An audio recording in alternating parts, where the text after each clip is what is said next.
12 दिसंबर 2023 दिन है मंगलवार का और इस तिथि में मार्गशीर्ष माह की अमावस्या की विशेष तिथि है। और हम आपको बता दें, मार्गशीर्ष माह की अमावस्या तिथि की शुरुआत 12 दिसंबर को सुबह 6:24 से हो रही है, जो कि अगले दिन 13 दिसंबर को सुबह 5:01 तक रहने वाली है। ऐसे में इस मार्गशीर्ष माह के पड़ने वाली इस अमावस्या तिथि में आप कौन कौन से गुरुजी पंडित प्रदीप मिश्र जी के बताए उपाय कर सकते हैं, उसी की जानकारी आपको इस वीडियो के माध्यम से प्राप्त होने वाली है। क्योंकि गुरुजी ने कुछ ऐसे विशेष उपाय बताए हैं जो कि सिर्फ और सिर्फ अमावस्या की विशेष तिथियों में किए जाते हैं। इस वीडियो में हम आपको 2 विशेष अचूक उपायों की जानकारी देने वाले हैं। आप इन दोनों में से कोई भी एक या फिर आवश्यकता के अनुसार दोनों उपाय इस मार्गशीर्ष माह की अमावस्या तिथि में कर सकते हैं। इस मार्गशीर्ष माह में पड़ने वाली अमावस्या तिथि को हम भूमवती अमावस्या के रूप में जानते हैं। इस तिथि में पितरों के लिए तर्पण करने से पितृ खुश होते हैं और वे आपको आशीर्वाद प्रदान करते हैं, जिससे आपके जीवन में सुख समृद्धि देखने को मिलती है। इस दिन पवित्र नदियों के तट में स्नान करने का भी बहुत महत्व है। अब बढ़ते हैं गुरुजी पंडित प्रदीप मिश्र जी के बताए उन 2 विशेष अचूक उपायों की ओर, जो कि आप सिर्फ और सिर्फ अमावस्या तिथि में कर सकते हैं। वैसे तो आप यह किसी भी अमावस्या तिथि में कर सकते हैं, पर इस विशेष अमावस्या तिथि के दिन यह विशेष उपाय करके आप अधिक से अधिक लाभ जरूर प्राप्त करें।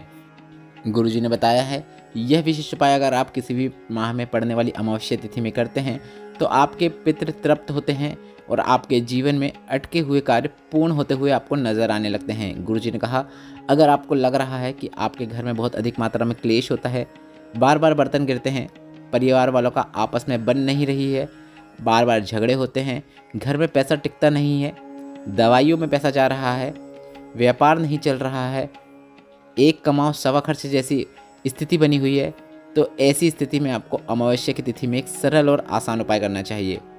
आपको चंदन का उपयोग करते हुए 7 विशेष स्थानों में बिंदी लगानी है। अब ये 7 स्थान कौन कौन से हैं आप वह भी समझ लीजिए।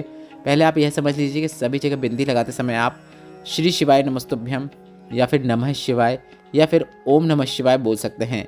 सबसे पहले आपको शिवलिंग में जो गणेश भगवान का स्थान होता है उसमें बिंदी लगाना है। आपको शिवालय में जो गणेश भगवान की मूर्ति है वहाँ पर जाकर बिंदी लगाने की ज़रूरत नहीं है। आपको ऐसा नहीं कि गणेश भगवान की मूर्ति के पास जाके बिंदी लगाएं, कार्तिकेय भगवान की मूर्ति के पास जाके बिंदी लगाएं, माता पार्वती के पास जाके बिंदी लगाएं, ऐसा नहीं करना है। आपको शिवलिंग में ही जो गणेश भगवान का स्थान होता है, शिवलिंग में जो अगर आप उत्तरमुखी हैं तो सीधे हाथ की ओर जलाधारी का जो भाग होता है वह गणेश भगवान का स्थान होता है, वहाँ पर आपको पहली बिंदी लगाना है। इसके बाद आपका उल्टा हाथ मतलब लेफ्ट हैंड साइड जो जलाधारी का भाग होता है वह शरण कार्तिकेय भगवान का स्थान होता है, दूसरी बिंदी आपको वहाँ पे लगाना है। आप वीडियो के माध्यम से देखकर समझ सकते हैं कि यह उपाय आपको किस प्रकार से करना है। तीसरी बिंदी आपको माता अशोक सुंदरी के स्थान में लगाना है। माता अशोक सुंदरी का स्थान शिवलिंग में गणेश भगवान और शरण कार्तिकेय भगवान के स्थान के बीच वाला स्थान होता है। इसके बाद जो शिवलिंग का कटे भाग होता है, माता पार्वती का जो हस्तकमल होता है, वहाँ पर आपको चौथी बिंदी लगा देना है। इसके बाद 5वीं बिंदी आपको ऊपर जो जलाधारी बंधी होती है उस जलाधारी में लगा देना है। वह पात्र जिससे बूंद बूंद करके जल शिवलिंग पे गिरता है उसे हम जलाधारी कहते हैं। अगर आपके यहाँ यह जलाधारी नहीं बंधी हुई है, अगर बंधी है तो पहले आप उसमें बिंदी लगा दें, अगर नहीं बंधी हुई है तो आपको क्या करना है वह भी समझ लीजिए। आपको शंकर भगवान की 5 बेटियाँ जया, विषहरा, शामली वाली, दोतली, देव, इनका नाम लेते हुए यह बिंदी आप शिवलिंग पे भी लगा सकते हैं। इसके बाद 6वीं बिंदी आपको नंदीश्वर जो बैठे रहते हैं, नंदी जो बैठे रहते हैं, नंदी के दोनों सींगों के ऊपर लगा देनी है। इसके बाद 7वीं और आखिरी बिंदी आपको शिवलिंग पे लगा देनी है। बस इतना ही करना है। गुरुजी ने कहा, इसके बाद आप अपना नाम और गोत्र बोलते हुए श्री शिवाय नमस्तुभ्यम बोलते हुए हाथ जोड़कर भोलेनाथ से आप अपनी कामना कर सकते हैं। जो भी दुख तकलीफ और कष्ट आपके जीवन में चल रहे हैं वह बोल सकते हैं। अगर यह विशेष उपाय आप मात्र एक बार भी कर देते हैं तो इसका जो आनंद होता है वह आपको पूरे जीवन में प्राप्त होता रहता है। यह विशेष उपाय आप इस अमावस्या तिथि में सुबह या शाम कभी भी कर सकते हैं। आप दिन में भी कर सकते हैं। जब भी आप शिवालय जाएं तो चंदन लेकर जाएं और आप यह विशेष उपाय कर सकते हैं। इसमें उपयोग करने के लिए आप चंदन घिस के तैयार कर रहे हैं तो काफ़ी अच्छी बात है, अन्यथा आप पिसे हुए चंदन का भी उपयोग कर सकते हैं। आप पीला या सफ़ेद चंदन का उपयोग करते हुए यह उपाय करेंगे तो काफ़ी अच्छी बात है। बढ़ते हैं अमावस्या की विशेष तिथि में किए जाने वाले अगले विशेष अचूक उपाय की ओर। गुरुजी ने कहा, अगर आपके घर में आपको ऐसा लग रहा है कि वैभव की कमी है, या फिर आप जो व्यापार कर रहे हैं या फिर जो नौकरी कर रहे हैं उसमें आपको पदोन्नति नहीं मिल रही है, व्यापार आगे नहीं बढ़ पा रहा है, मतलब आप ज़िंदगी में उन्नति ही नहीं कर पा रहे हैं, वैसा ही जीवन चलते जा रहा है, एक जैसा ही जीवन चल रहा है, कोई उन्नति नहीं हो पा रही है, तो आपको अमावस्या की तिथि में एक विशेष उपाय करना है। गुरुजी ने कहा है इस उपाय को करने के लिए आपको पंचामृत की आवश्यकता होगी। पंचामृत और एक बेलपत्र को लेकर आपको शिवालय पहुंच जाना है।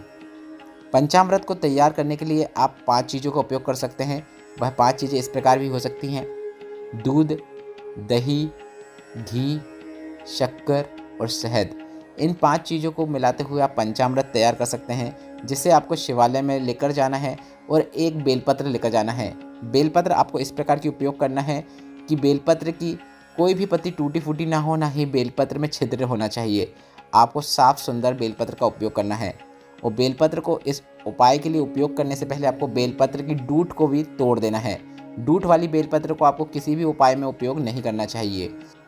गुरुजी ने कहा अगर अटके हुए कार्य पूर्ण नहीं होते हैं, व्यापार में उन्नति देखने को नहीं मिलती है, जीवन में आप पनप नहीं पा रहे हैं, एक जैसा ही जीवन चल रहा है या फिर हानि हो रही है, घाटा हो रहा है, तो यह सब कई प्रकार के दोषों के कारण होता है। तो गुरुजी ने एक विशेष उपाय करने को कहा है। अगर आप यह उपाय कर देते हैं तो महादेव पितृलोक में जो आपके पितृ हैं उन्हें तृप्ति प्रदान करते हैं और आपके सभी अटके हुए कार्य पूर्ण होने लगते हैं। आपको पंचामृत और एक बेलपत्र को लेकर शिवालय जाना है और शिवालय में जाने के बाद आपको सबसे पहले माता अशोक सुंदरी के स्थान पर एक बेलपत्र को अर्पित कर देना है। बेलपत्र को माता अशोक सुंदरी के स्थान पर आपको इस प्रकार से अर्पित करना है कि बेलपत्र की जो डंडी होती है वह शिवलिंग की ओर होना चाहिए, मतलब बेलपत्र की बीच वाली पत्ती जलाधारी की ओर होना चाहिए। इस उपाय में आपको ऐसा करना है, पर गुरुजी कई उपाय में बताते हैं कि बेलपत्र की डंडी जो होती है वह जलाधारी की ओर होना चाहिए। इसलिए आप घबराए ना, कुछ गलत नहीं है। जैसा गुरुजी बताते हैं कथाओं में, वैसी ही जानकारी हम आप तक पहुंचाते हैं। हम कई बार गुरुजी का वीडियो सुनते हैं, उसके बाद ही हम आपको जानकारी बताते हैं, इसलिए आप बेफिक्र होकर उपाय कर सकते हैं। गुरुजी ने इस उपाय में इसी प्रकार से बेलपत्र को माता अशोक सुंदरी के स्थान पर अर्पित करने को कहा है। माता अशोक सुंदरी का स्थान कहाँ है आप वीडियो के माध्यम से देखकर समझ सकते हैं। गणेश भगवान और शरण कार्तिकेय भगवान के स्थान के बीच का जो स्थान होता है वह माता अशोक सुंदरी का स्थान है। वहाँ पे आपको बेलपत्र अर्पित करना है। बेलपत्र अर्पित करते समय बस इस बात का ध्यान रखें, बेलपत्र की डंडी शिवलिंग की ओर होना चाहिए, बीच वाली पत्ती जलाधारी की ओर होना चाहिए। इसके बाद आपने जो पंचामृत लाया है उस पंचामृत को आप श्री शिवाय नमस्तुभ्यम या फिर नमः शिवाय या फिर ओम नमः शिवाय बोलते हुए थोड़ा सा आपको उस बेलपत्र के ऊपर अर्पित करना है। थोड़ा सा बेलपत्र के ऊपर अर्पित करें। इसके बाद पूरा पंचामृत आपको श्री शिवाय नमस्तुभ्यम मंत्र का जाप करते हुए शिवलिंग के ऊपर अर्पित कर देना है। बस इतना ही करना है। इसके बाद हाथ जोड़कर बाबा से निवेदन करना है, कामना करना है और घर आ जाना है। यह अमावस्या तिथि का एक विशेष उपाय है जिसे आप इस भौमवती अमावस्या तिथि में करके अधिक से अधिक लाभ प्राप्त कर सकते हैं। इस वीडियो में बताया गया उपाय से संबंधित अगर अभी भी आपके मन में कोई प्रश्न है तो वे प्रश्न आप कमेंट बॉक्स से पूछ सकते हैं। मेरे द्वारा दी गई जानकारी अगर आपको थोड़ी सी भी उपयोगी लगी हो तो इस वीडियो को लाइक करके कमेंट बॉक्स में हर हर महादेव जरूर टाइप कीजिएगा। श्री शिवाय नमस्तुभ्यम, हर हर महादेव।